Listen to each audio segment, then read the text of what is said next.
Parliamentary system, संसदीय प्रणाली के ये तीन महत्वपूर्ण कंपोनेंट हैं आपके। तो हमारे संविधान का ऐसा कौन सा प्रावधान है, ऐसा कौन सा अनुच्छेद है जो भारत के राष्ट्रपति की संवैधानिक स्थिति को स्पष्ट करता है? जब भी उत्तर आ जाए तो आप इसके लिए दो अनुच्छेद का प्रयोग करेंगे, इसके माध्यम से आंसर लिखिएगा आप। पहला प्रावधान होगा अनुच्छेद 53 के तहत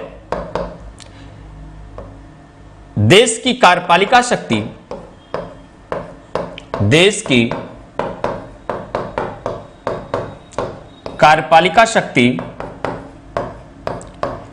राष्ट्रपति में निहित है, राष्ट्रपति में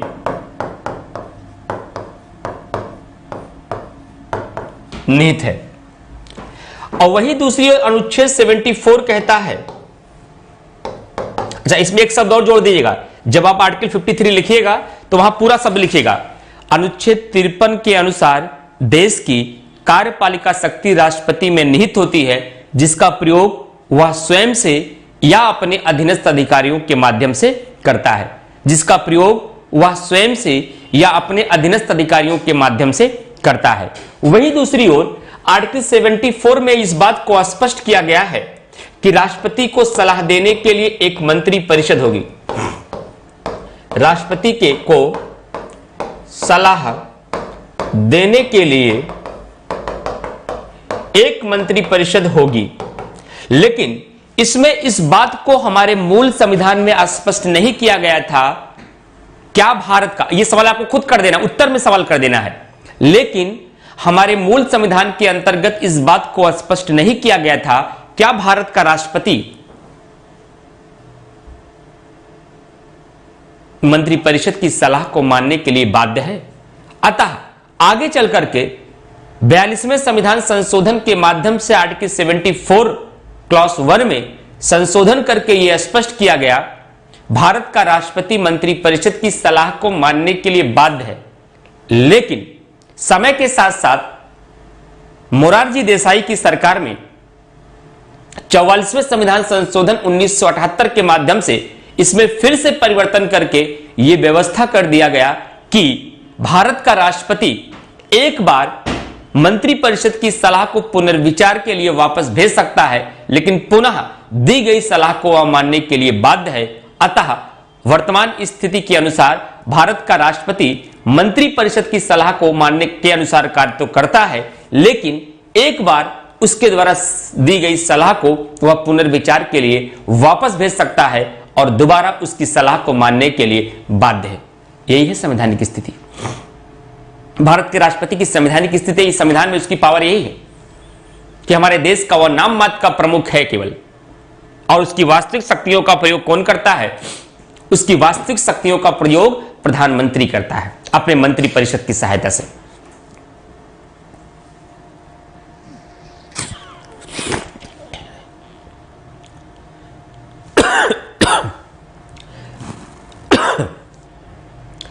सॉरी, तो यह पॉइंट क्लियर हो गया, राष्ट्रपति की संवैधानिक स्थिति स्पष्ट हो गई। और आप राष्ट्रपति की संवैधानिक स्थिति को लिख रहे हैं और आर्टिकल 53 नहीं लिखा और 74 नहीं लिखा, तो आप कुछ भी लिख दीजिए, लेकिन नंबर नहीं मिलेगा आपको। नंबर इसलिए नहीं मिलेगा क्योंकि आपका उत्तर अप्रमाणिक हो जाएगा। अप्रमाणिक का मतलब है कि आपके उत्तर में ठोस आधार नहीं है। और ठोस आधार कैसे होता है, मैंने पहले दिन बताया था कि उत्तर आपका प्रमाणिक कैसे बनता है। उत्तर प्रमाणिक बनाने के लिए आपको पॉलिटी का क्वेश्चन लिख रहे हैं तो केसेस को लिखिए, संविधान संशोधन को लिखिए, अनुच्छेद को लिखिए, ज्योग्राफी को लिख रहे हैं तो मैपिंग बनाइए, डायग्राम दीजिए, हिस्ट्री लिख रहे हैं किताबों का नाम बताइए, इतिहासकारों का नाम बताइए, उसकी तिथि को बताइए, उस युद्ध को स्पष्ट करिए। एनवायरमेंट में आप लिख रहे हैं उसके प्रभाव को बताइए, कोई महत्वपूर्ण रिपोर्ट है उसको बताइए, कोई महत्वपूर्ण सम्मेलन हुआ उसमें कोई प्रावधान है उसको बताइए। इससे आपके उत्तर में प्रामाणिकता आती है, और बगैर उत्तर में प्रामाणिकता को आए आंसर आपका अच्छा नहीं माना जाता है।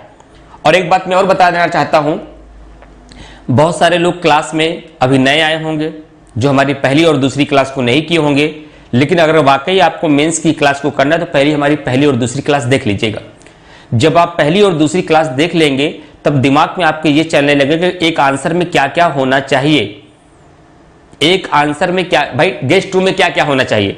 सर गेस्ट रूम में तो पहली बात तो एक सोफा बड़ा होना चाहिए, 2 सिंगल सोफे होने चाहिए, बीच में एक सेंटर टेबल होना चाहिए। अगर बहुत सुंदर बनाना है तो नीचे आप कालीन डालकर उसके ऊपर सेंटर टेबल रख सकते हैं।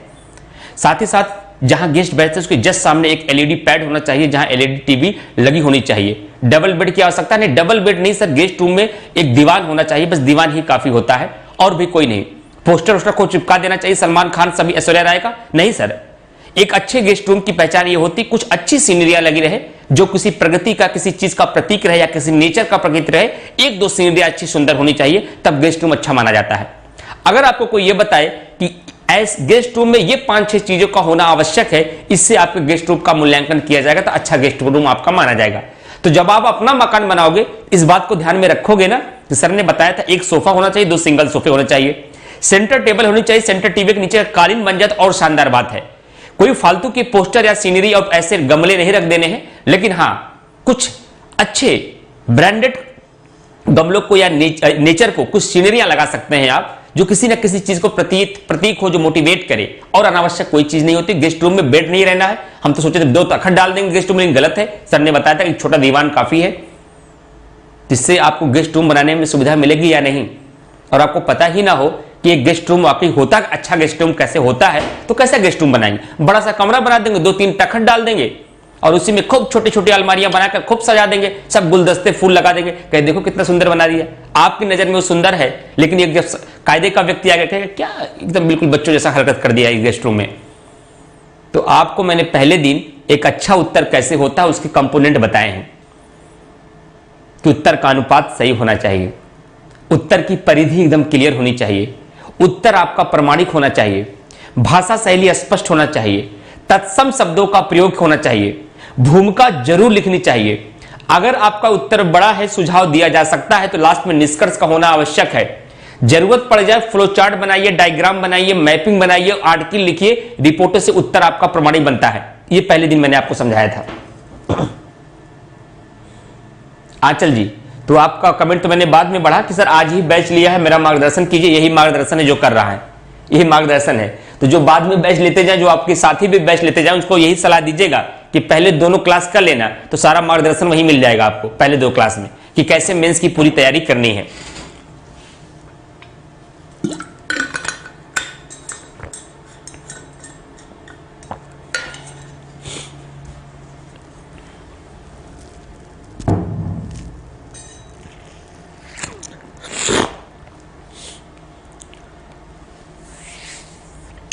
गायत्री जी ने सवाल पूछा है कि सर मूल कर्तव्य फंडामेंटल ड्यूटी क्या है, पीडी क्या है। एफडी होता था समझ जाते, फंडामेंटल ड्यूटी पीडी क्या है, शॉर्ट फॉर्म में लिखा आपने। अगर आप ये पूछ रहे हैं कि मूल कर्तव्य के उत्तरों की शुरुआत कैसे करें, तो मैं यही सलाह दूंगा, जब भी मूल कर्तव्य पे उत्तर लिखे भूमिका में कोशिश करें। वैसे तो मूल संविधान में मूल कर्तव्य का कोई स्थान नहीं दिया गया था, लेकिन आगे चलकर सरदार स्वर्ण सिंह की सिफारिश पर 42वें संविधान संशोधन के माध्यम से हमारे संविधान के भाग के अंतर्गत एक नया भाग 4 का जोड़कर 51 का के अंतर्गत 10 मौलिक कर्तव्य दिए गए, जिसमें आगे चलकर 86वें संविधान संशोधन के माध्यम से एक और मौलिक कर्तव्य जोड़ा गया। वर्तमान में इनकी संख्या 11 है। तो संक्षिप्त में आप इतना ही बड़े करके भूमिका में आप मूल कर्तव्य को स्पष्ट कर दीजिएगा। जब भी अगर मूल कर्तव्य पे आंसर लिखिएगा तो भूमिका में कोशिश करिएगा कि मूल कर्तव्य के बारे में 2-3 लाइनें आप स्टार्टिंग में स्पष्ट कर दें। चलिए अब आपको दूसरे पॉइंट पे लेके चलते हैं, जो इंपॉर्टेंट है आपका, क्या राष्ट्रपति रबड़ की मोहर है। ये बड़ा मुद्दा है और बहुत बड़ा कॉन्सेप्ट यहां आपको मिलेगा। भारत के राष्ट्रपति की तुलना कई बार ब्रिटेन के सम्राट से की गई। तो ब्रिटेन से सम्राट से मेरी तुलना क्यों कर रहे हो मेरे भाई। पहली बात तो आपका ब्रिटेन का सम्राट वंशानुगत है, हम वंशानुगत नहीं है, हम तो निर्वाचित हैं। वैसे भी हमारे आपका कोई तालमेल ही नहीं है, लेकिन तुलना क्यों की जाती है, कुछ तो खास बात होगी। क्योंकि तुलना इसलिए की जाती है कि जब पूरे राष्ट्रपति को आप विस्तार से पढ़ेंगे तो आप देखेंगे राष्ट्रपति ये कार्य करेगा, राष्ट्रपति ये कार्य करेगा, राष्ट्रपति ये कार्य करेगा। जब मैं कहूंगा अपने विवेक से, कहेंगे नो, तब मंत्रिपरिषद की सलाह से, तब उस समय आपको समझ में आ जाएगा कि सर वाकई में राष्ट्रपति करता वही है जो मंत्रिपरिषद चाहती है। मंत्रिपरिषद बोले तो जो प्रधानमंत्री चाहता है। इसका मतलब केवल दुनिया देखती है राष्ट्रपति कर रहा है और वो करता प्रधानमंत्री है, तो क्या जिस तरीके से पूरा पेपर तैयार हो जाने के पश्चात एक कहते नहीं प्रिंसिपल साहब की साइन, प्रिंसिपल साहब नहीं उनकी मोहर लगा दिया गया, उनकी यही भूमिका है कि उनका साइन हो जाता है बस। तो क्या वैसे हमारे देश का राष्ट्रपति एक रबड़ स्टाम्प है, उसकी अपनी कोई पावर नहीं है, कुल मिलाकर उसको मोहर लगती है हर जगह, देश के सारे काम उसके नाम पर किए जाते हैं आर्टिकल 77 के अनुसार, जैसे कि ब्रिटेन का राष्ट्र सम्राट होता है। तुलना इस आधार पर की गई फ्रेंड्स, क्योंकि जो ब्रिटेन का सम्राट है वो भी नाम मात्र का प्रमुख है, और हमने संसदीय प्रणाली को अपनाया, हमने पार्लियामेंट्री सिस्टम को अपनाया, और इस पार्लियामेंट्री सिस्टम को अपनाने की वजह से हमारे देश का जो राष्ट्रपति है वो भी नाम मात्र का प्रमुख है, और इसी नाम मात्र के प्रमुख होने के नाते हमारे और ब्रिटेन के सम्राट में काफी समानता दिखती है। राष्ट्रपति के ऐसे बहुत सारे 70% ऐसे कार्य हैं जो मंत्रिपरिषद के सलाह के अनुसार ही करना होता है। और तीसरा बड़ा कारण इसका क्या है, देखिए पहले आप ये समझिए, जैसे बचपन में एक कहावत सुनते हैं ना कि आग लगी है तो चिंगारी तो कुछ ना कुछ होगी ही, जैसे कोई अफवाह फैल जाती है तो आप अक्सर ये तर्क देते हैं ना कि देखो भाई सच्चाई तो कुछ हो, लेकिन अगर आग उठी है तो चिंगारी तो होगी ही।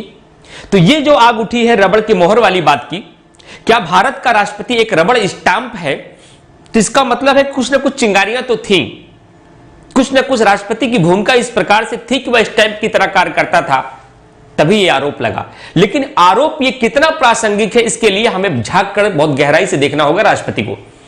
तो मैं पहले आपके अंदर 3 कॉन्सेप्ट ये बता देता हूं, ये चिंगारी क्यों उठी। इस चिंगारी उठने के 3 बड़े कारण थे।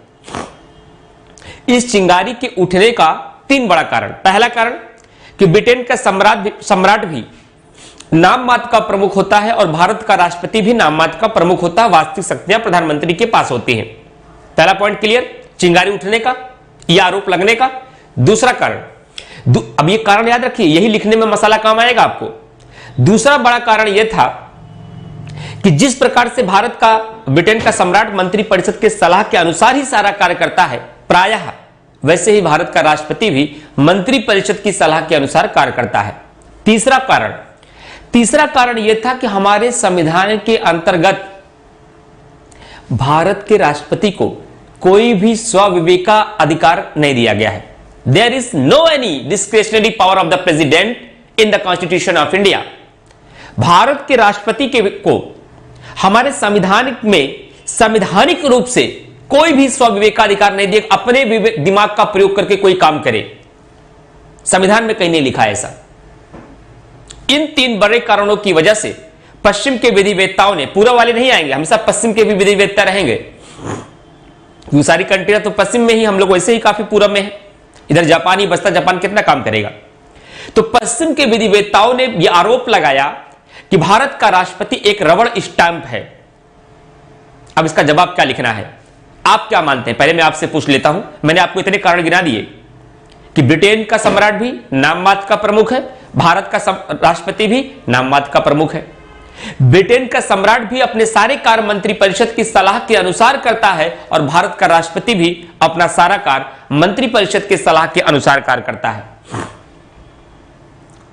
और भारत के राष्ट्रपति को वैसे भी कोई भी स्वविवेकाधिकार नहीं है, बल्कि आर्टिकल 74 अपील देकर कहता है, जोर देकर कहता है कि भारत का राष्ट्रपति मंत्रिपरिषद की सलाह के अनुसार कार्य करेगा और संविधान के भीतर उनको कुछ भी, शब्द पे ध्यान दीजिएगा, कोई भी स्वविवेकी शक्ति, डिस्क्रिशनरी पावर नहीं दिया गया है।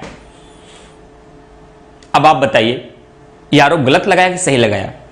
अगर आपसे आज पूछ लिया जाए कि पूरे दुनिया के बहुत सारे विधिवेत्ताओं के द्वारा भारत के राष्ट्राध्यक्ष को रबड़ स्टाम्प कहा जाता है, क्या यह सही है? आंसर बोलिए यस और नो। आप बताइए आंसर, सोचने की क्षमता लाइए, तर्क वितर्क करिए।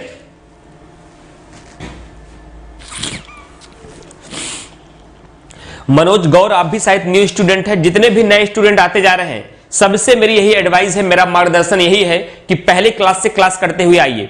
आज से आप राष्ट्रपति में कंटिन्यू हो जाइए हमारे साथ, लेकिन पहला क्लास करते हुए आइए, क्रम से आएंगे तो पढ़ने का मजा मिलेगा। मनोज गौर जी आपको भी और आंचल जी आपको भी, दोनों लोग आज नए आए हैं क्लास में।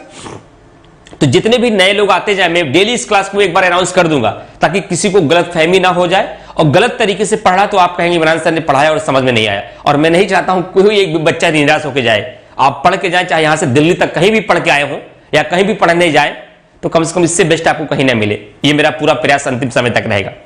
तो इसलिए क्रम मत गड़बड़ करिएगा, पहले क्लास से पढ़ के आइए गौर जी, ठीक है, और उसके बाद आगे पढ़ते रहिएगा।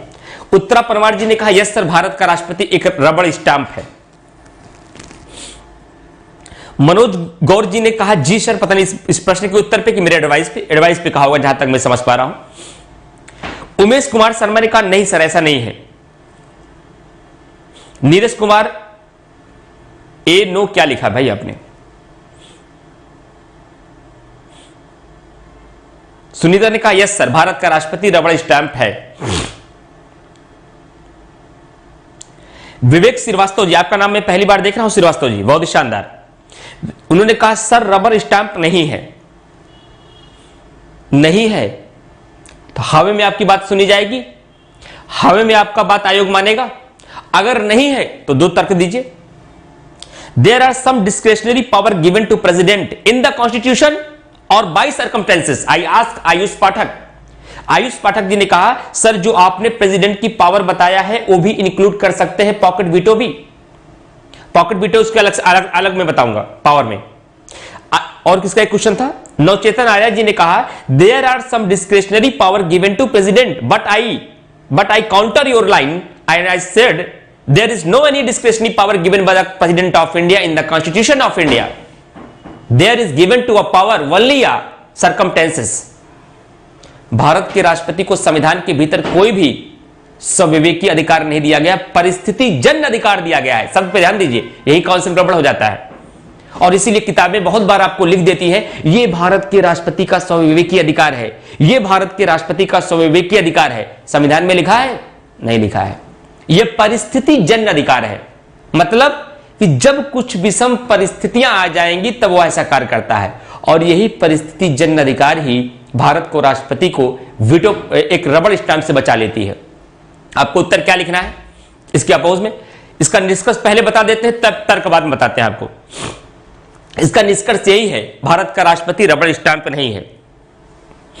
इसका निष्कर्ष जब आप लिखेंगे तो आपको यही बताना है कि भारत का राष्ट्रपति जो है वह एक रबड़ स्टैंप नहीं है। और लोगों का कमेंट देख लेते हैं।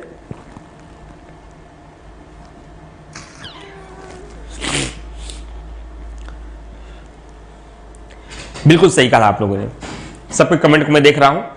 विश्वास दीक्षित जी, प्रखर चौधरी जी, शिवपूजन त्रिपाठी जी, रबड़ स्टाम्प नहीं है। लेकिन इसके कंक्लूजन में पहले बता रहा हूं क्यों नहीं है। हमारे भारत का राष्ट्रपति भले ही नाम मात्र का प्रमुख है, वास्तविक शक्तियां प्रधानमंत्री के हाथ में है, लेकिन वह ब्रिटेन की सम्राट की तरह हम तुलनात्मक नहीं कर सकते। उसका पहला अंतर यह है, ब्रिटेन का सम्राट पहली बात वंशानुगत है, दूसरा ये आपका निर्वाचित है।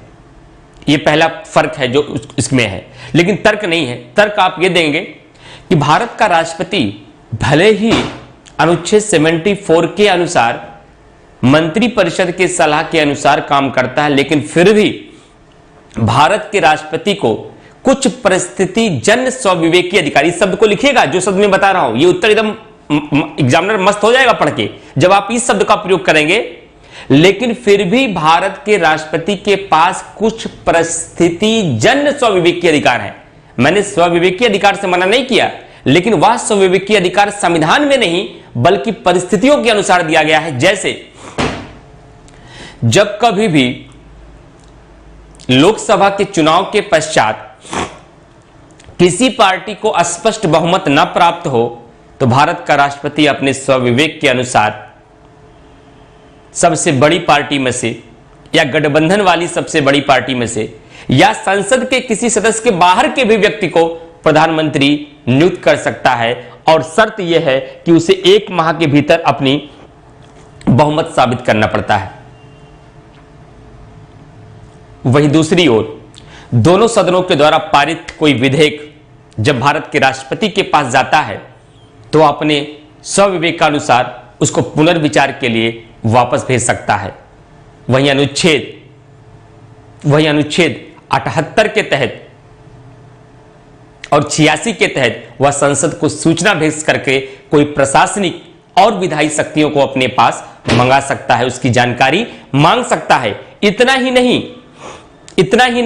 अनुच्छेद 200 के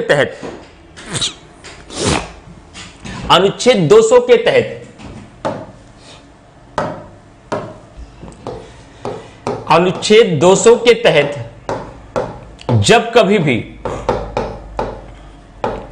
कोई राज्य विधानमंडल का विधेयक राष्ट्रपति के पास जाता है,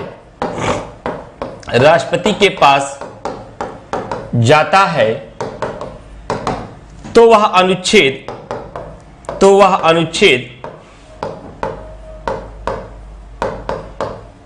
201 के तहत वो अपने स्वविवेकी अधिकार से यदि चाहता है तो अपनी स्वीकृति दे देता है, और यदि न चाहे तो उसे पुनर्विचार के लिए वापस भी भेज देता है। अतः इन निष्कर्षों के पश्चात, इन तथ्यों के आधार पर हम यह कह सकते हैं, भले ही हमारे भारत का राष्ट्रपति ब्रिटेन के सम्राट की तरह वास्तविक प्रमुख न होकर के नाम मात्र का प्रमुख है, ब्रिटेन के सम्राट की तरह मंत्रिपरिषद की सलाह के अनुसार कार्य करता है, लेकिन फिर भी इन तर्कों के आधार पर हम यह कह सकते हैं कि भारत का राष्ट्रपति ब्रिटेन की सम्राट की तरह रबड़ स्टाम्प नहीं है, बल्कि वह परिस्थितियों के अनुसार कुछ स्वविवेकी अधिकारों का भी प्रयोग करता है। यह उत्तर आपका समाप्त होगा। तो पहले आपने तर्क बता दिया कि किन तर्कों के आधार पर भारत के राष्ट्रपति के ऊपर यह आरोप लगाया गया कि भारत का राष्ट्रपति एक रबड़ स्टाम्प है। फिर मैंने आपको बता दिया फिर किन तर्कों के आधार पर इस बात को आप खारिज कर देंगे और निष्कर्ष में क्या बातों को आप लिखेंगे। तो इस आधार पर अल्टीमेटली निष्कर्ष हमारा क्या निकला कि भारत का राष्ट्रपति एक रबड़ स्टाम्प नहीं है, ब्रिटेन के सम्राट की तरह। भले ही ब्रिटेन के सम्राट की तरह यह हमारे देश की कार्यपालिका का नाम मात्र का प्रमुख है, और नाम मात्र का प्रमुख का मतलब हुआ यह अपना सारा कार्य मंत्रिपरिषद की सलाह के अनुसार कार्य करता है, जबकि इसकी वास्तविक शक्तियां प्रधानमंत्री के हाथ में होती है। अब आंसर हो जाएगा।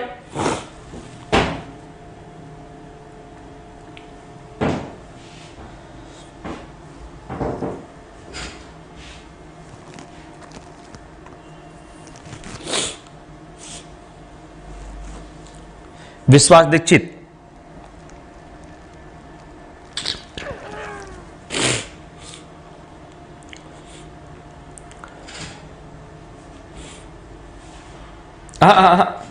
उमेश कुमार शर्मा ने कहा पुनर्विचार की शक्ति और वीटो पावर। हाँ, वीटो पावर में कुछ वीटो का प्रयोग वह मंत्रिपरिषद की सलाह के अनुसार करता है, लेकिन जिस पे पुनर्विचार के लिए वापस भेजना होता है ना, वह मंत्रिपरिषद की सलाह के बगैर भी ऐसा कर सकता है। वैसे जो ये वीटो पावर की शक्ति भारत के राष्ट्रपति को मिली है, इस वीटो शक्ति का प्रयोग करते समय वह मंत्रिपरिषद की सलाह लेता है, और वीटो के संबंध में भी मंत्रिपरिषद राष्ट्रपति को सलाह देती है। लेकिन किसी विधेयक को यदि वह पुनर्विचार के लिए वापस भेजना चाहे तो भेज सकता है, लेकिन एक बार तो भेज सकता है ना, एक बार तो खारिज कर सकता है, एक बार वीटो लगा सकता है, लेकिन दोबारा यदि विधायिका ने उसके पुनर्विचार पर संशोधन करके या बगैर संशोधन किए पुनः जब राष्ट्रपति के पास भेजता है तो राष्ट्रपति उसकी सलाह को मानने के लिए बाध्य है। तो इस आधार पर मैंने दूसरा जो क्वेश्चन आपका मेंस का था उसके सारे पॉइंट को मैंने आपको क्लियर कर दिया एकदम कॉन्सेप्ट के साथ कि राष्ट्रपति रबड़ की मोहर नहीं है, क्यों नहीं है, उसके 3 महत्वपूर्ण आपको मैंने उदाहरण दिए हैं। उसको जरूर आपको लिखना है कि जब कभी भी किसी पार्टी को स्पष्ट बहुमत न प्राप्त हो तो अपने स्वविवेकी प्रयोग के माध्यम से या किसी व्यक्ति को प्रधानमंत्री नियुक्त करता है, संसद के द्वारा पारित किए गए किसी विधेयक को वह पुनर्विचार के लिए वापस भेज सकता है, अनुच्छेद 78 और 86 के तहत वह संसद को सूचनाएं भेज सकता है, और साथ ही साथ राज्य विधानमंडल के द्वारा पारित किसी विधेयक को राज्यपाल जब राष्ट्रपति के लिए आरक्षित कर देता है तो राष्ट्रपति उस विधेयक को अपनी स्वविवेकी शक्ति के अनुसार पुनर्विचार के लिए वापस कर सकता है या स्वीकृति दे भी सकता है। इन आधारों पर हम यह कह सकते हैं भारत का राष्ट्रपति ब्रिटेन के सम्राट की तरह रबड़ स्टैंप नहीं है। ऐसा नहीं है कि जितने लोग क्लास करें इसमें 70% लोग ऐसे होंगे जैसे कि ये इन बातों को जानते होंगे कि सर बात तो हम सब जान रहे थे, जितनी बात बताए कोई नई बात आप नहीं बताए हैं, लेकिन ये पता नहीं था कि किस जगह कौन से पॉइंट को डाला जाए। ये आपने बता दिया कि अब रबड़ स्टाम्प वाला सवाल आएगा, इन 3 तर्कों को यहां पर लिखना है। और यह भी पॉइंट आपने बता दिया किन तर्कों के आधार पर यह भारतीय राष्ट्रपति पर आरोप लगाया गया। जब दोनों मसाले आपके पास हो गए तो दोनों को लिख करके एक बेहतर निष्कर्ष आप लिख सकते हैं। नवचेतन आर्या जी कह रहे हैं आर्टिकल 200 और 201 बता दीजिए। फिलहाल चलिए बता देते हैं। ये प्रीलिम्स में आर्टिकल दोनों पढ़ाता हूं मैं अच्छे से आप लोगों को, लेकिन चलिए अभी बता देता हूं, आप कह रहे हैं तो देखिए, केंद्र में कानून संसद बनाती है, राज्य में कानून राज्य विधानमंडल बनाती है। केंद्र में कानून तब बनता है जब संसद पारित करके राष्ट्रपति के पास भेजे, यानी प्रेसिडेंट, और प्रेसिडेंट उस पर क्या कर दे, प्रेसिडेंट उस पर अपनी साइन कर दे, तब वो अधिनियम बन जाता है। उसी तरीके से राज्यों में कानून राज्य विधानमंडल बनाती है, लेकिन जब तक इस पे गवर्नर की साइन नहीं होगी, जब तक इस पे गवर्नर की साइन नहीं होगी तब तक यह अधिनियम नहीं बनेगा। लेकिन राज्य विधानमंडल कोई कानून बनाए और वह राज्यपाल के पास जाए तो राज्यपाल के पास अनुच्छेद 200 के तहत एक पावर है, वह राज्य विधानमंडल द्वारा पारित किसी विधेयक को राष्ट्रपति यानी प्रेसिडेंट के लिए आरक्षित कर सकता है। यह बात कहां लिखी गई है, अनुच्छेद 200 में लिखी गई है। लेकिन राष्ट्रपति के पास जब यह विधेयक पहुंचेगा तो राष्ट्रपति अनुच्छेद 201 का प्रयोग करते हुए चाहे तो अपनी स्वीकृति दे दे, अगर चाहे उसे समाप्त कर दे, चाहे पुनर्विचार के लिए राज्य विधानमंडल को वापस भेज दे। समझ गए अनुच्छेद 200 और 201।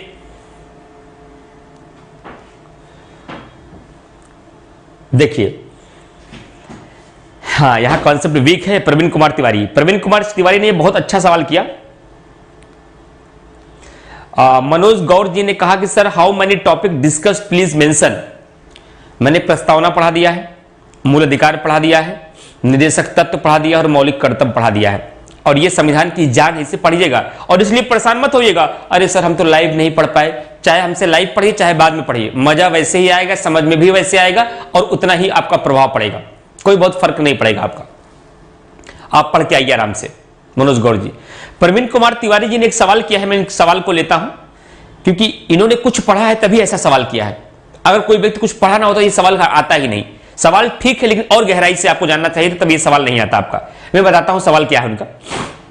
सवाल उनका है प्रवीण कुमार तिवारी जी का कि सर वीटो पावर के लिए मंत्रिपरिषद क्यों सलाह देगी, उसी का तो कानून है, उसी का तो कानून है, वो क्यों सलाह देगी। जब मैं आपको वीटो पावर पढ़ाया हूं, अगर प्रीलिम्स का इसका मतलब हो गया प्रवीण कुमार तिवारी, मैं पूरे दावे के साथ कह सकता हूं प्रीलिम्स की क्लास आपने मेरी नहीं की है। अगर आपने प्रीलिम्स की क्लास की होती तो वहां मैं इस बात की चर्चा करता हूं।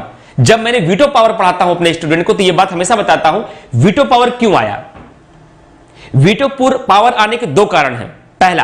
पहला कारण यह है कि सरकार का विधायिका में बहुमत होता है, इसलिए सरकार जो कानून चाहती है वो बना लेती है। कहीं विधायिका में बहुमत होने के नाते वह मनमाना करके कोई ऐसा कानून न बना दे जो संविधान के नियमों के विपरीत हो, तो कम से कम राष्ट्रपति के पास एक ऐसी पावर हो जिसके माध्यम से उसे कानून बनने से रोक दे, वीटो लगा करके। दूसरा, यदि संसद ऐसा कोई कानून बना दे जिसमें प्रत्येक पक्षों पर बहुत गहराई से विचार किए बगैर कानून बन गया और राष्ट्रपति के पास चला गया, तब तक किसी ने बताया कि ये क्या कर दिए, ये तो देश का बहुत बड़ा नुकसान हो जाएगा, पूरा वोट बैंक चला जाएगा। कहा यार तो कानून बन गया, राष्ट्रपति के पास चला गया है, कहा राष्ट्रपति हस्ताक्षर कर देगा, कानून बन जाएगा, पूरी दुनिया पूरे भारत में आपकी थुथु हो जाएगी, सरकार गिर जाएगी आपकी।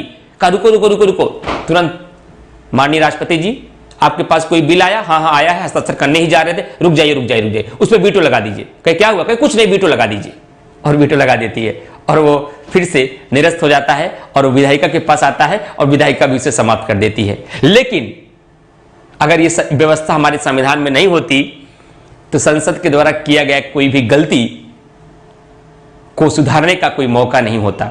इसलिए वीटो का दूसरा कारण यह भी है कि अगर विधायिका किसी विधेयक को लेकर जल्दबाजी में कोई कानून बना दे और उस कानून को वह स्वयं ही रद्द करना चाहती हो, तो जैसे ही राष्ट्रपति के पास जाएगा तो राष्ट्रपति को सलाह दे देगी जो आपके पास कानून गया है ना, कहा उस कानून पर हस्ताक्षर मत करना, मैं कह रहा हूं रद्द कर दो। कहा क्यों, कहा हम बाद में बताएंगे, और वो रद्द कर दिया जाता है कानून। इन 2 कारणों की वजह से हमारे संविधान का आर्टिकल 111 लिखा गया जिसमें राष्ट्रपति का वीटो पावर है।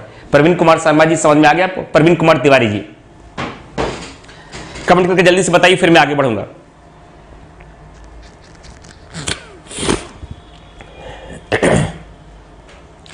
प्रवीण कुमार तिवारी जी, भैया समझ में आ गया? जल्दी से बताइए, फिर मैं आगे बढ़ूंगा। ये दो रीजन है वीटो पावर आने की। एक तो विधायिका को तानाशाह से बनने से रोकना, एक दूसरा विधायिका के द्वारा गलती किए जाने पर वीटो उसको अधिनियम बनने से रोकना।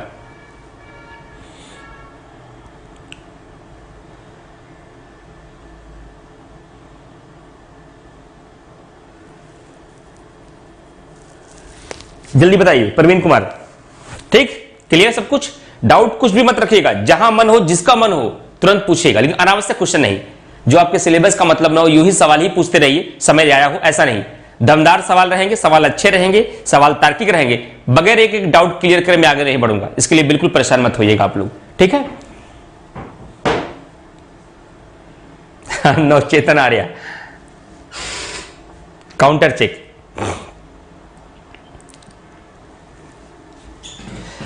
रंजना सिंह का एक क्वेश्चन आया भाई, देख लेते हैं इनका भी क्या क्वेश्चन है। सर एक क्वेश्चन है, क्या प्रेसिडेंट भारत का तानाशाह बन सकता है? इसका आंसर मैं समझ नहीं पाई, क्वेश्चन प्लीज समझाइए। क्या प्रेसिडेंट भारत का तानाशाह बन सकता है? उनको तानाशाह से बनने के रोकने के लिए ना केवल एक ही हथियार काफी है, आर्टिकल 74। और उसके बाद भी वो तानाशाह बनना चाहे तो आर्टिकल 61 दूसरा हथियार लगाइए। पहली बात तो उनको 74 के अनुसार ही काम करना है।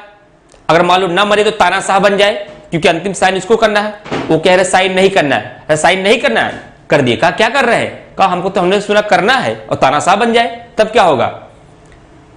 तब संसद कहेगी राष्ट्रपति ने संविधान पर अतिक्रमण कर दिया।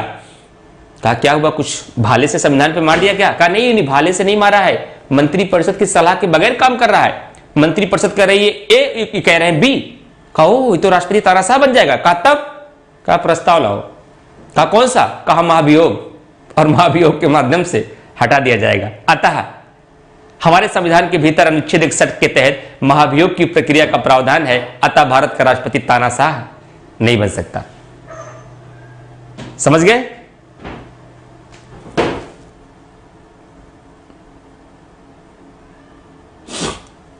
चलिए आगे बढ़ते हैं नेक्स्ट पॉइंट की तरफ।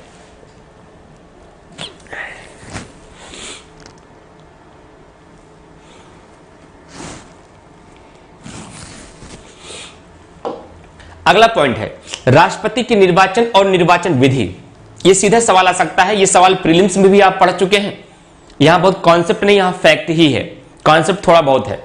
राष्ट्रपति का निर्वाचन और निर्वाचन विधि, इसका मतलब यह हुआ कि राष्ट्रपति के निर्वाचक मंडल को भी आपको बताना है और राष्ट्रपति की निर्वाचन विधि को भी बताना है। तो आइए देखते हैं राष्ट्रपति का निर्वाचक मंडल क्या है और राष्ट्रपति की निर्वाचन विधि क्या है। Election of the president and election procedure, दोनों बातों को एक साथ बताते हैं आपको।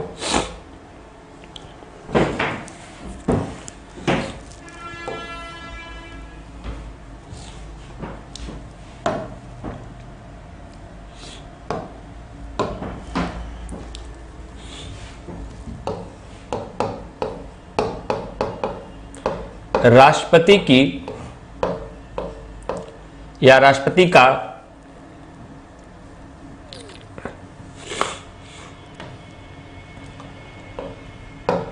निर्वाचक मंडल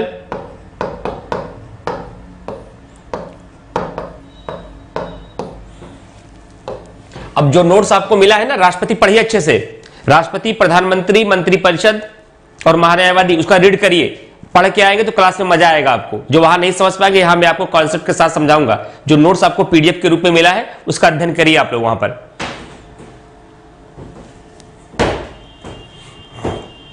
राष्ट्रपति का निर्वाचक मंडल, राष्ट्रपति के निर्वाचक मंडल की बात करें तो कौन कौन से ऐसे व्यक्ति हैं जो राष्ट्रपति को मतदान करते हैं। तो आपको मैंने प्रीलिम्स में भी बताया है, एक बार फिर से बता देता हूं, बहुत सारे नए साथी क्लास में आए हैं। राष्ट्रपति का निर्वाचक मंडल का मतलब क्या होता है? उन व्यक्तियों का समूह जो राष्ट्रपति को मतदान करते हैं और वोट करते हैं, वह क्या कहलाता है? राष्ट्रपति का निर्वाचक मंडल कहलाता है। मैं फिर से रिपीट कर रहा हूं, ऐसे व्यक्तियों का समूह जो राष्ट्रपति को मतदान करता है उन्हें क्या कहा जाता है? राष्ट्रपति का निर्वाचक मंडल। और राष्ट्रपति के निर्वाचक मंडल में कौन कौन शामिल होता है? पहला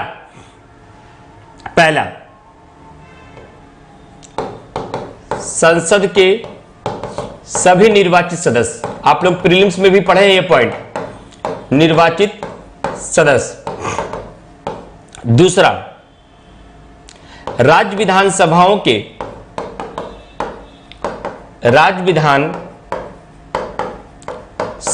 के सभी निर्वाचित, सब जरूर रहेगा, निर्वाचित सदस्य प्लस दिल्ली प्लस पुदुचेरी के सभी निर्वाचित सदस्य,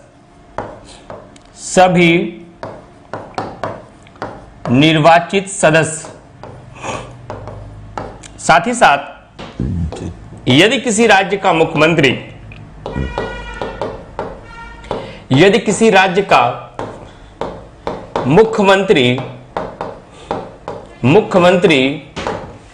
निम्न सदन का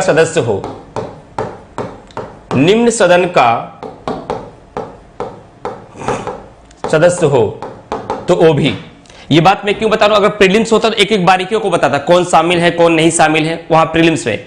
अब मेंस में मान लीजिए अगर क्वेश्चन आ जाए, राष्ट्रपति के निर्वाचक मंडल को बताते हुए राष्ट्रपति की निर्वाचन विधि का वर्णन करिए। अब आपको निर्वाचक मंडल भी पता होना चाहिए, निर्वाचन विधि भी पता होना चाहिए, तो आप उत्तर कहां से स्टार्ट करेंगे? राष्ट्रपति का निर्वाचन एक निर्वाचक मंडल के द्वारा किया जाता है। निर्वाचक मंडल का तात्पर्य यह हुआ है ऐसा व्यक्तियों का समूह जो राष्ट्रपति को मतदान करते हैं, उन्हें निर्वाचक मंडल कहा जाता है। और राष्ट्रपति के निर्वाचक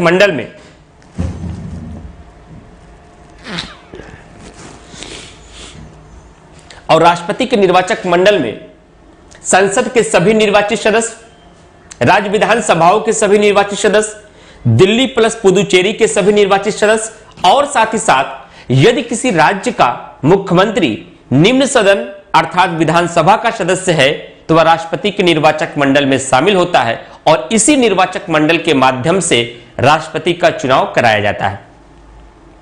अगर प्रीलिम्स पढ़ा है तो वहां बहुत विस्तार से इस बात को मैंने पढ़ाया है। अब उसके आगे इस निर्वाचक मंडल के द्वारा निर्वाचन का प्रोसीजर क्या होगा, कैसे उसकी निर्वाचन विधि होगी, प्रत्यक्ष होगा क्या अप्रत्यक्ष होगा, अनुपातिक होगा या नहीं होगा, एकल संक्रमणी होगा या नहीं होगा, गुप्त मतदान होगा या खुला मतदान होगा। तो निर्वाचन विधि में 5 शब्द को आपको जानना है।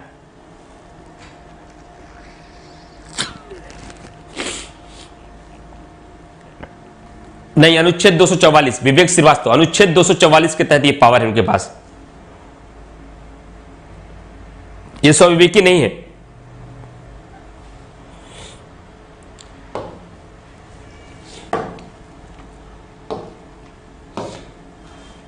संविधान में राष्ट्रपति को कोई भी स्विवेकी शक्ति नहीं दी गई है, परिस्थिति जन्य शक्ति दी गई है, जबकि राज्यपाल को स्विवेकी शक्ति मिलेगी, अनुच्छेद 356 में मिलेगी। उसके अलावा और भी मैं आर्टिकल आपको बताऊंगा जहां से राज्यपाल को स्विवेकी शक्तियां मिलेंगी, लेकिन राष्ट्रपति को स्विवेकी शक्तियां नहीं मिलेगी संविधान के अंतर्गत। वो मैं बताऊंगा जब आपको राज्यपाल पढ़ाऊंगा। अब ध्यान दीजिए, आपको अगर राष्ट्रपति की निर्वाचन विधि की बात किया जाए तो राष्ट्रपति की निर्वाचन विधि, तो इसको शॉर्ट में लिखना, पूरा विस्तार मैंने प्रीलिम्स में बताया है। अनुपातिक प्रतिनिधित्व,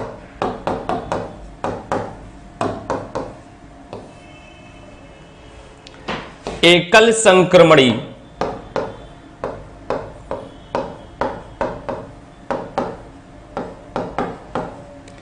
गुप्त मतदान,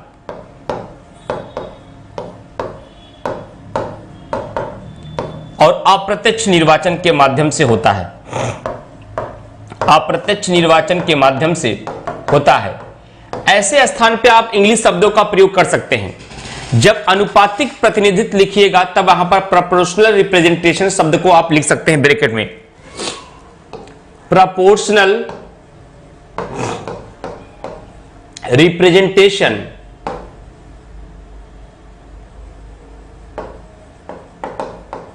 और एकल संक्रमणी के स्थान पर सिंगल ट्रांसफरेबल शब्द को आप लिख सकते हैं।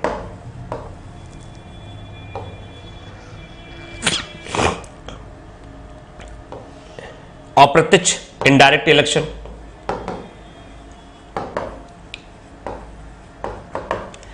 तो जब भी आपको निर्वाचन विधि बताना है तो आप लिखिएगा भारत के राष्ट्रपति का चुनाव अनुपातिक प्रतिनिधित्व, एकल संक्रमणी और गुप्त मतदान के माध्यम से किया जाता है।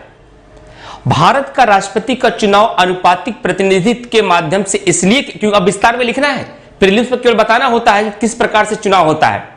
अब मेंस में आपको उस विधि के कारण बताना पड़ेगा कि भारत के राष्ट्रपति का चुनाव अनुपातिक प्रतिनिधित्व के माध्यम से इसलिए किया जाता है क्योंकि भारत का राष्ट्रपति सर्वाधिक लोगों की पसंद होना चाहिए। अतः भारत का कोई भी व्यक्ति राष्ट्रपति तब तक नहीं बन सकता जब तक उसे कुल पड़े हुए वैध मतों का 51% यानी कि 50% से अधिक मत प्राप्त न हो जाए। और इस व्यवस्था के लिए नियत कोटा का प्रावधान किया गया है। लिख सकते हैं नियत कोटा बराबर कुल पड़े हुए वैध मत अपॉन 2+1। अब एग्जामिनर समझ जाएगा कि आपने केवल रटा नहीं है अनुपातिक प्रतिनिधित्व को, बल्कि अनुपातिक प्रतिनिधित्व को आप समझ भी पा रहे हैं। पैराग्राफ चेंज, साथ ही साथ एक निर्वाचन पद्धति में एकल संक्रमणी शब्द का प्रयोग किया गया है, ब्रैकेट में सिंगल ट्रांसफरेबल, जिसका तात्पर्य यह हुआ कि भारत के राष्ट्रपति को मतदान देते समय वरीयता क्रम में मतदान दिया जाता है। किसी एक व्यक्ति को मतदान नहीं, वरीयता क्रम में मतदान दिया जाता है। अब इसको पूरी प्रक्रिया नहीं समझानी है, बस वरीयता क्रम में मतदान किया जाता फिर आगे। लेकिन भारत का राष्ट्राध्यक्ष जनता द्वारा प्रत्यक्ष रूप से न चुना जाकर के, बल्कि जनता के द्वारा चुने गए प्रतिनिधियों के माध्यम से चुना जाता है। अतः भारत का राष्ट्रपति का चुनाव अप्रत्यक्ष रूप से होता है। संवैधानिक रूप से गुप्त मतदान की व्यवस्था है, हालांकि सभी पार्टियों के द्वारा पहले से ही निर्णय ले लिया जाता है किस व्यक्ति को निर्वाचन करना है। यह पूरा का पूरा मुद्दा आपका निर्वाचन विधि का हो गया। यहां कोई निष्कर्ष नहीं है। आप लोग पूछते हैं कि सर हर क्वेश्चन में निष्कर्ष लिखना जरूरी है? कुछ क्वेश्चन ऐसे होते हैं जिसका निष्कर्ष लिखना जरूरी नहीं है। अब आपके एग्जामिनेशन में यदि सवाल पूछा जा रहा है कि भारत के राष्ट्रपति के निर्वाचक गण को स्पष्ट करते हुए भारत के राष्ट्रपति की निर्वाचक विधि का वर्णन करें, यह क्वेश्चन यदि एग्जामिनेशन में आपसे पूछा जा रहा है, तब आपको फिर कोई निष्कर्ष नहीं लिखना, बस उत्तर यहीं पे समाप्त हो जाएगा। आपने निर्वाचक गण को बता दिया, पैराग्राफ चेंज किया, निर्वाचन विधि को एक साथ लिख दिया, अनुपातिक प्रतिनिधित्व, एकल संक्रमणी, गुप्त मतदान, अप्रत्यक्ष निर्वाचन के माध्यम से, और सब पॉइंट को लिखने का आपने कॉन्सेप्ट बता दिया कि अनुपातिक प्रतिनिधित्व का मतलब यह हुआ कि भारत का राष्ट्रपति सर्वाधिक लोगों को पसंद होगा। क्योंकि यहां पर और गहरा उत्तर लिखना चाहते, एक शब्द और जोड़ दीजिए, क्योंकि भारत का राष्ट्रपति का चुनाव first past the post system पद्धति के माध्यम से नहीं, बल्कि वरीयता क्रम में होता है और वो सर्वाधिक लोगों की पसंद होना चाहिए। कोई भी व्यक्ति राष्ट्रपति तब तक नहीं बन सकता जब तक वह कुल पड़े हुए वैध मतों से 50% से अधिक मत प्राप्त न पा जाए। अब एग्जामिनर कहेगा केवल ये निर्वाचन अनुपातिक प्रतिनिधित्व नहीं, ये तो first past the post system पद्धति भी जानता है। अब आप लोग कहेंगे सर ये तो एग्जामिनर को बेवकूफ बना लिए, हमें बताइए ये होता क्या है, हमको पता नहीं है। ऐसा हो ही नहीं सकता। अगर प्रीलिम्स हमसे पढ़ा है तो मैंने वहां बताया है, नहीं पढ़ा है तो बताते हैं आपको। First past the post system पद्धति का मतलब यह हुआ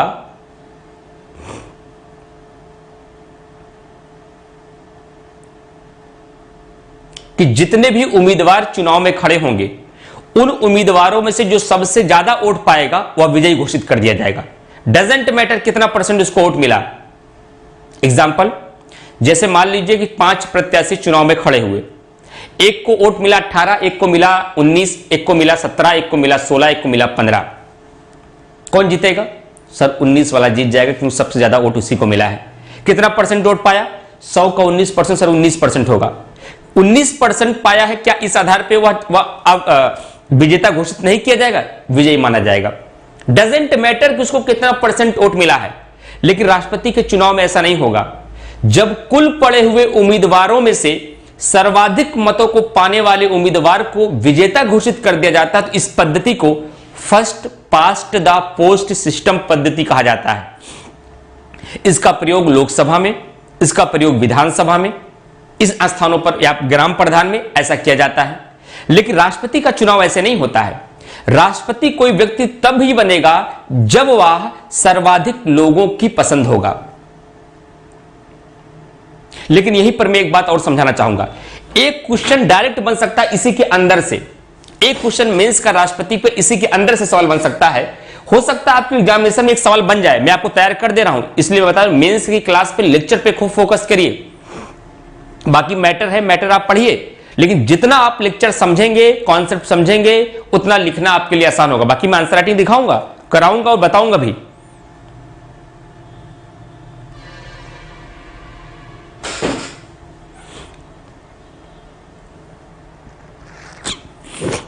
देखिए, अप्रत्यक्ष निर्वाचन, इनडायरेक्ट इलेक्शन। हो सकता है एक सवाल ऐसा पूछ लिया जाए आपके एग्जामिनेशन में कि भारत का राष्ट्रपति का चुनाव अप्रत्यक्ष निर्वाचन ही क्यों किया गया? क्या संविधान सभा ने प्रत्यक्ष निर्वाचन के संबंध में बहस नहीं हुई? या प्रत्यक्ष निर्वाचन क्यों नहीं, भारत के राष्ट्राध्यक्ष का अप्रत्यक्ष निर्वाचन क्यों किया गया? इस पर 125 शब्दों में सवाल आ सकता है। आईएएस में ऐसा सवाल पूछा भी गया है कि भारत के राष्ट्रपति का चुनाव प्रत्यक्ष ही क्यों? तो इसका उत्तर क्या लिखेंगे? भारत का राष्ट्रपति का चुनाव अप्रत्यक्ष माध्यम से किया जाता है।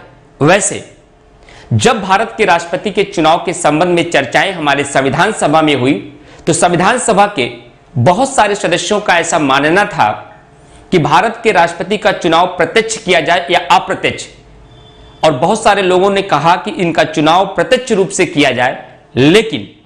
लेकिन उस समय देश की आर्थिक स्थिति, लोगों की जन की समस्याएं, कर्मचारियों की समस्याओं की होने की वजह से संविधान सभा के सदस्यों ने कुछ ठोस आधारों पर यह निर्णय लिया कि भारत के राष्ट्रपति का चुनाव प्रत्यक्ष ना होकर के बल्कि अप्रत्यक्ष लिया जाए, जिसका प्रमुख कारण इस प्रकार है। पहला पॉइंट, संविधान सभा के सदस्यों का यह तर्क था, भारत का राष्ट्रपति नाम मात्र का प्रमुख है। यदि उसे जनता द्वारा निर्वाचित किया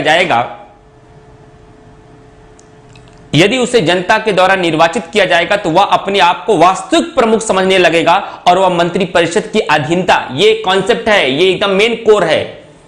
शब्द को मैं फिर से दोहरा रहा हूं कि यदि भारत के राष्ट्रपति का प्रत्यक्ष चुनाव किया जाएगा तो वह जनता के द्वारा निर्वाचित होगा, और जो जनता के द्वारा निर्वाचित राष्ट्रपति स्वयं को ही वास्तविक शक्ति का प्रमुख मानने लगेगा, और वह कभी भी मंत्रिपरिषद की अधीनता को स्वीकार नहीं करेगा, जिससे कि कार्यपालिका प्रमुख और मंत्रिपरिषद के बीच शक्तियों का संघर्ष हो जाएगा। पहला कारण। दूसरा कारण, इतनी बड़ी जनसंख्या के बीच अभी देश आजादी के बाद जहां आर्थिक संकट का सामना कर रहा था, उस समय न तो हमारे पास इतने कर्मचारी थे, न इतने परिजन थे, और न ही इतना हमारे पास धन था। तो अनावश्यक धन की बर्बादी और समय की बचत के लिए भी संविधान सभा के सदस्यों ने यह निर्णय लिया, भारत के राष्ट्रपति का चुनाव प्रत्यक्ष नहीं अप्रत्यक्ष रूप से किया जाएगा, क्योंकि वैसे भी वह संविधान के अनुसार नाममात्र का प्रमुख है। अतः इन ठोस आधारों के आधार पर संविधान सभा ने अंतिम निर्णय लिया कि भारत के राष्ट्रपति का चुनाव प्रत्यक्ष नहीं अप्रत्यक्ष किया जाएगा। अब इस पूरे मुद्दे को याद करने के लिए आपके दिमाग में कितनी बातें होनी चाहिए? दिमाग में केवल 3 बातें होनी चाहिए। कॉन्सेप्ट 3 है कि पहला कॉन्सेप्ट आपका यह है, क्योंकि अगर प्रत्यक्ष रूप से चुनाव होता तो जनता डायरेक्ट वोट करती और इससे शक्तियों का संघर्ष हो जाता। दूसरा कारण यह है, कभी वह मंत्रिपरिषद की अधीनता को स्वीकार नहीं करता, अपने आप को ही वास्तविक प्रमुख मान लेता, क्योंकि भाई प्रधानमंत्री से कहता है आपकी सलाह को क्यों मारूं? कहा हमको जनता ने चुना है। तो कहा हमको इंग्लैंड वालों ने चुना है, हमको भी तो जनता ने चुना है। और वह मंत्रिपरिषद की बात को मानता ही नहीं। और जब मंत्रिपरिषद की अधीनता को नहीं मानता, स्वीकार नहीं करता, तो कई बार क्या होता, प्रधानमंत्री और राष्ट्रपति के बीच आपस में शक्तियों का संघर्ष हो जाता, कौन शक्तिशाली। और हमने उससे पहले ही संसदीय प्रणाली को अपना लिया, और संसदीय प्रणाली का मतलब हुआ कि हमारा राष्ट्राध्यक्ष नाम मात्र का प्रमुख होगा। तो नाम मात्र के प्रमुख के लिए प्रत्यक्ष निर्वाचन की आवश्यकता नहीं, बल्कि जनता के द्वारा चुने गए प्रतिनिधियों के माध्यम से इनका चुनाव होना चाहिए, जिससे समय की भी बचत हो जाएगी, अनावश्यक धन की भी बर्बादी नहीं होगी, आपस में शक्तियों का संघर्ष भी नहीं होगा, और राष्ट्रपति अपने आप को वास्तविक प्रमुख भी नहीं मानेगा। इन ठोस आधारों पर संविधान सभा के सदस्यों ने यह निर्णय लिया कि भारत के राष्ट्रपति का चुनाव प्रत्यक्ष न करके अप्रत्यक्ष निर्वाचन के हिसाब से किया जाएगा। 125 शब्दों में उत्तर आ गया, अब लिख लेंगे। रंजना सिंह, मनोज गौर, विवेक श्रीवास्तव, कि अब ये क्वेश्चन आपके एग्जामिनेशन में यदि लिखने के लिए आ गया तो आप लोग लिख लेंगे, कोई दिक्कत तो नहीं आएगी।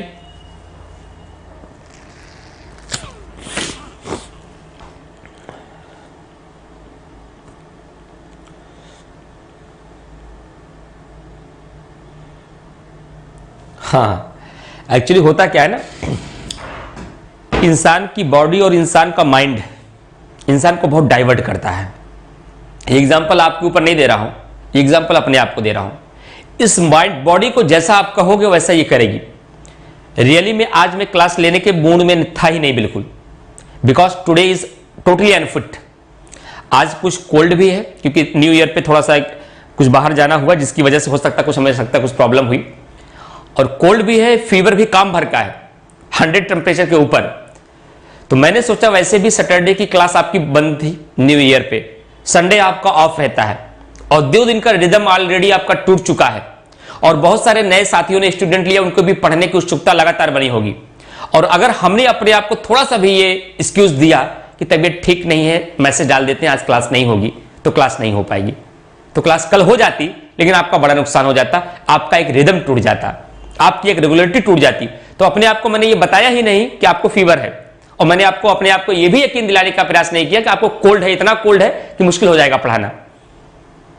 और आराम से मैंने 2 घंटे की क्लास आपको पढ़ा दी और धीरे धीरे अब हमारी बॉडी इतनी एनर्जेटिक बन चुकी है कि 1 घंटे 2 घंटे और भी क्लास लेना हो कोई दिक्कत नहीं होगी। ये आपको भी करना है। कई बार आपकी बॉडी आपको बहाने के लिए प्रेरित करेगी, छोड़ो यार आज कल से पढ़ते हैं, देखा जाएगा, तबीयत भी तो ठीक नहीं है। लेकिन नहीं, लक्ष्य को इतना प्रमुखता दो, अपने काम को इतना पैशन होना चाहिए आपको अपने काम के प्रति, आपको काम में इतना आनंद आना चाहिए कि आपको अपने जो आपका प्रॉब्लम है वो पीछे हो जाए और आपका जो पैशन है वो आगे आ जाए। इसी रूप में आपको अपनी तैयारी भी करनी है। तो आज मैं टोटली अनफिट था, लेकिन ठीक ठाक शायद हो सकता है थोड़ा बहुत कहीं में आपको प्रॉब्लम लगी हो, लेकिन क्लास अल्टीमेटली हम लोगों ने अच्छे से कर लिया। नहीं, स्टार्टिंग से आज ठीक नहीं था, लेकिन आराम से क्लास हुई, कोई दिक्कत नहीं हुआ, कोई खास प्रॉब्लम भी नहीं हुई। तो मैं चाहता था कि क्लास होनी चाहिए थी, अगर क्लास रेगुलर चलती होती हो सकता है आज मैं क्लास बंद करता, लेकिन क्लास में बहुत ही रेयर, मेरी करंट अफेयर की क्लास 365 दिन में रेयर है कभी बंद हो, नहीं करंट अफेयर की भी क्लास रेगुलर चलती रहती थी। ये तो आपका बैच है, तो यहां मैं कैसे इरेगुलर हो सकता हूं? कोई बहुत विषम परिस्थितियां आ जाए तो अलग बात है, और भगवान न करे ऐसा आए, क्योंकि मेंस में भी हमको बहुत काम करना है। अब धीरे धीरे आपका मैंने फाउंडेशन बना दिया है, अब हमारे पास जो भी बचे हुए 30-35 घंटे हैं उस पर बहुत दम लगाकर काम करना है हम लोगों को। ठीक है गायत्री जी, उमेश कुमार शर्मा, तो यहां तक पॉइंट मैंने क्लियर कर दिया। अब अगला पॉइंट देखते हैं फ्रेंड्स। अब हम लोग पहुंच गए हैं राष्ट्रपति की शक्तियों में। राष्ट्रपति की शक्तियों का फ्लो चार्ट में आज आपको बता देता हूं। यह सबसे इंपॉर्टेंट क्वेश्चन है, इस क्वेश्चन से कम 7 से 8 क्वेश्चन आपके तैयार होंगे। राष्ट्रपति की शक्तियां, राष्ट्रपति की शक्तियां, पावर ऑफ द प्रेसिडेंट, इससे कम से कम 7 क्वेश्चन आपके तैयार होंगे मिनिमम, क्योंकि इसी राष्ट्रपति की शक्तियों में कौन कौन सी शक्तियां राष्ट्रपति के पास हैं? राष्ट्रपति के पास विधायी शक्तियां हैं, और कौन सी हैं? राष्ट्रपति के पास प्रशासनिक और कार्यकारी शक्तियां हैं। कार्यकारी शक्तियां हैं। राष्ट्रपति के पास न्यायिक शक्तियां हैं। राष्ट्रपति के पास सैन्य शक्तियां हैं। राष्ट्रपति के पास कूटनीतिक शक्तियां हैं।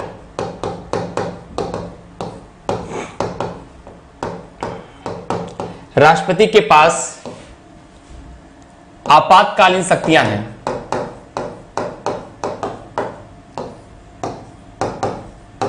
हम राष्ट्रपति को पढ़ते कई बार हैं, लेकिन उन्हीं सारी राष्ट्रपति को पढ़ने के पश्चात अगर उसका क्लासिफिकेशन करना हो कि राष्ट्रपति की कौन कौन सी पावर विधायी पावर कहलाती है, लेजिस्लेचर पावर, राष्ट्रपति की कौन कौन सी पावर कार्यकारी या प्रशासनिक पावर कहलाती है, कौन सी पावर इनकी न्यायिक पावर है, कौन सी पावर इनकी आपकी सैन्य पावर है, कौन सी पावर इनकी डिप्लोमेटिक या कूटनीतिक पावर है और कौन सी इनकी इमरजेंसी पावर है। तो अगर आपसे 12 नंबर में क्वेश्चन आएगा, 12 नंबर में, तो सीधा पूछा जाएगा राष्ट्रपति की शक्तियों का वर्णन विस्तार के साथ करिए। एकदम सीधा सवाल पूछ लेगा। ये केवल एक शब्द लग रहा है लेकिन बहुत बड़ा उत्तर है इसका।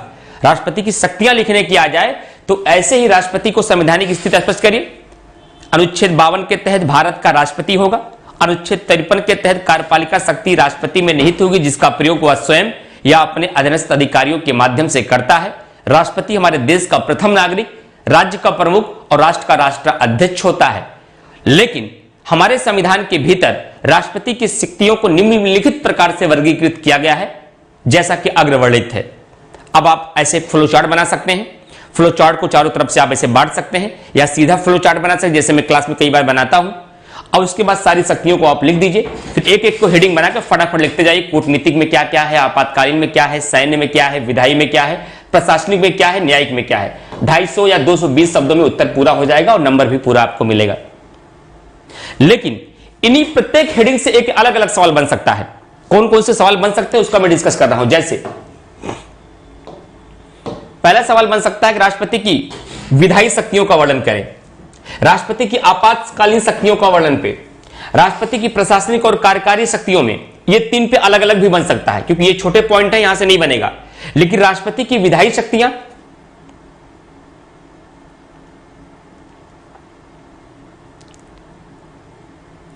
काउंट कैसे करते हैं, क्या काउंट करना है।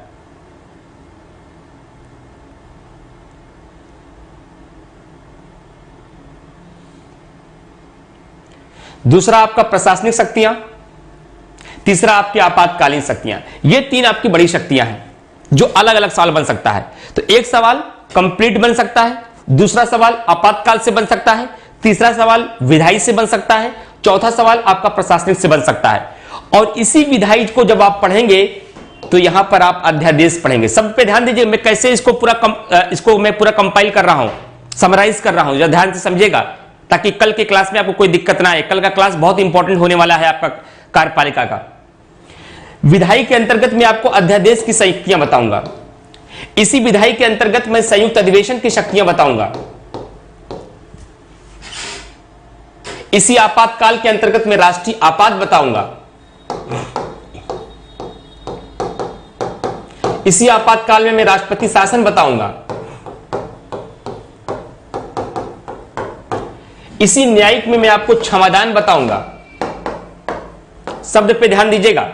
पहला सवाल कंप्लीट रूप में केवल राष्ट्रपति की सारी शक्तियां, दूसरा सवाल राष्ट्रपति की विधायी शक्तियां पूछी जा सकती हैं, तीसरा सवाल राष्ट्रपति की प्रशासनिक और कार्यकारी शक्तियां पूछी जा सकती हैं, चौथा सवाल आपातकालीन शक्तियां पूछी जा सकती हैं, पांचवा सवाल राष्ट्रपति के अध्यादेश की शक्तियां पूछी जा सकती हैं, छठा सवाल राष्ट्रपति के संयुक्त अधिवेशन की शक्तियां पूछी जा सकती हैं और सातवां सवाल राष्ट्रपति की क्षमादान की शक्तियां पूछी जा सकती हैं। अभी वीटो पावर और महाभियोग की प्रक्रिया बचा है। तो इस हेडिंग के माध्यम से मैंने कितने क्वेश्चन को करने के लायक हम आप बन जाएंगे। अगर इस हेडिंग को हमने बहुत विस्तार पूर्वक अच्छे से पढ़ लिया, इसके कॉन्सेप्ट को समझ लिया, आंसर लिखने की आर्ट सीख ली, तो कम से कम हमारे यहां पे 10 क्वेश्चन तैयार हो जाएंगे। तो किसी भी मुद्दे पर सवाल आएगा तो हमें सवाल लिखने में कोई दिक्कत नहीं होगी।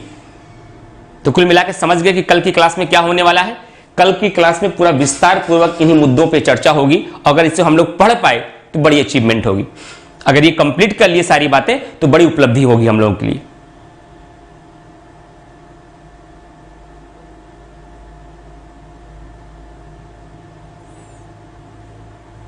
उसको बताया है फ्रेंड्स, वो आपके मेंस में भी सवाल ऐसे उसकी प्रक्रिया नहीं होती, केवल जानकारी के लिए बताया जाता है। प्रवीण कुमार तिवारी ने राष्ट्रपति का पड़े मत कैसे काउंटिंग होती है, मैं बताया हूं, बहुत विस्तार पूर्वक है। आपने शायद प्रीलिम्स वाली क्लास नहीं की है। इसमें होता क्या है प्रवीण कुमार तिवारी जी,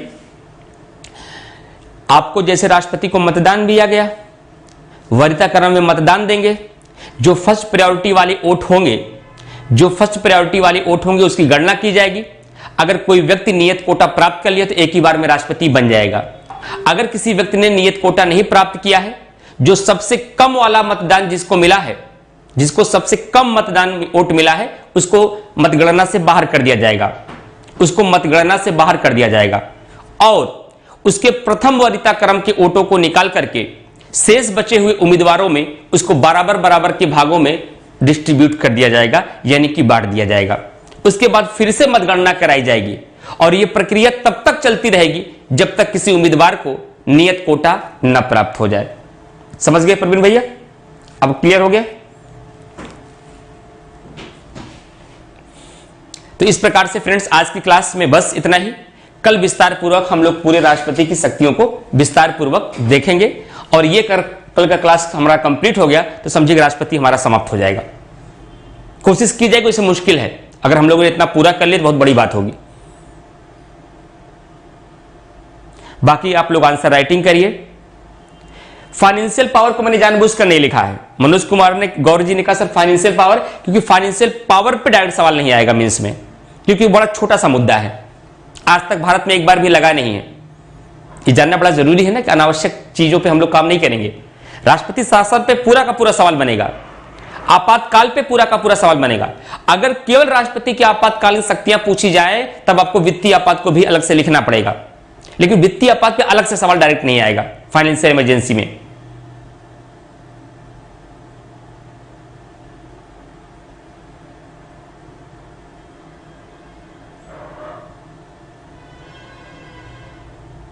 बहुत अच्छी बात है जयवीर जी। ठीक है फ्रेंड्स, चलिए कल मिलते हैं आप लोगों को, और कल विस्तार पूर्वक हम लोग, कल का क्लास मिस मत करिएगा, कल का हम लोग विस्तार पूर्वक आप लोगों को राष्ट्रपति की पूरी शक्तियों का वर्णन करेंगे। और साथ ही साथ मैं आपकी जो एक कंप्लेन थी मैं आज टीम को पहुंचा देता हूं कि वीडियो आपको 24 घंटे के भीतर किसी भी कंडीशन में अवेलेबल हो जाने चाहिए। और बाकी कोई शिकायत और कोई समस्याएं और कुछ जो आप हमसे एक्सपेक्ट करते हो, जो आपकी चीजें अभी तक न पूरी हो पा रही हो, या पढ़ाने की तकनीक में कुछ आपके और सुझाव कि सर ऐसा कर दीजिए तो हमारा और कल्याण हो जाए, तो आप सब बताइए, वो सब सुना जाएगा। फिलहाल आप जितना सोचेंगे उससे आगे हम सोचकर खुद पहले से तैयार हैं कि क्या क्या जो आपने नहीं भी सोचा था वो मैंने किया। आपने ना ये सोचा था, ना संस्थान ने ये अनाउंस किया था कि मॉडल आंसर अलग से प्रोवाइड किए जाएंगे, लेकिन मैं करा रहा हूं, आंसर की फॉर्मेटिंग भी करा रहा हूं, कुछ क्वेश्चनों की फॉर्मेटिंग बता भी रहा हूं, कुछ के मॉडल आंसर पढ़ा के दिखा भी रहा हूं, और सारे मॉडल आंसर आपको मैं ऐप पर प्रोवाइड भी करा रहा हूं। उसके बावजूद भी अगर आपको कहीं से भी कुछ लगे हमारे हक में ये और किया जा सकता है, अगर वो संभव है तो हम करने के लिए तैयार हैं। लेकिन मेहनत करिए, हमें परिणाम चाहिए, क्योंकि अगर आपने जीएस वर्ल्ड पे भरोसा किया है, हम पर भरोसा किया है, तो हम अपनी तरफ से कोई कमी तो नहीं छोड़ेंगे। और आपने भी अगर अपनी तरफ से कोई कमी नहीं छोड़ा तो यकीनन हम परिणाम दे देंगे, रिजल्ट दे देंगे, 100% दे देंगे। लेकिन आपको भी दम लगाना पड़ेगा, हम भी दम लगाएंगे, दोनों लोग मिलकर काम करेंगे तो कुछ बेहतर परिणाम हो जाएगा। ठीक है फ्रेंड्स, चलिए मिलते हैं कल की क्लास में। Thank you to all of you.